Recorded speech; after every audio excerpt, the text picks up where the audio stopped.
đi dàn du thế liền tất cả thì xóa là sự chết này chuan cái bọc kẹt đủ mày ăn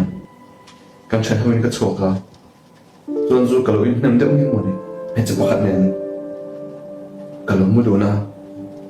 cái lối cái số tốt ta này em mà rất tắc luôn cái tiền đồ này dân cả cái hành thua cái này tòa cái rất mà đúng là du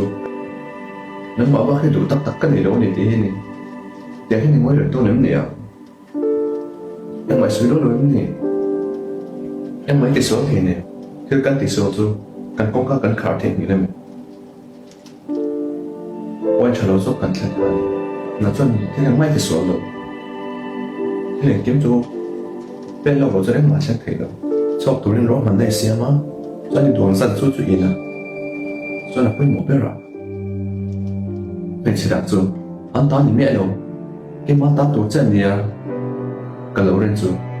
đi biệt tạ cái tiền hiểu được nông này là bên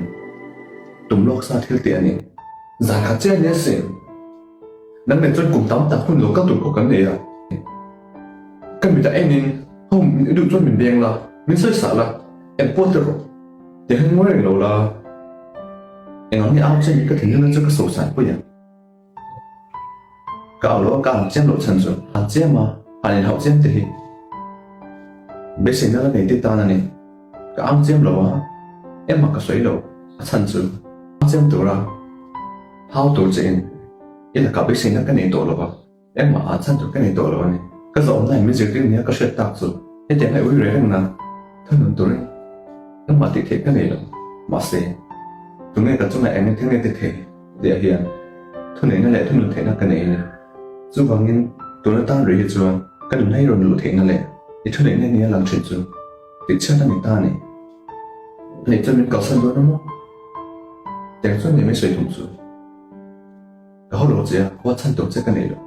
à mấy rồi lộ cao tổ chức là hiện thì ta muốn lộ cái này tổ lộ này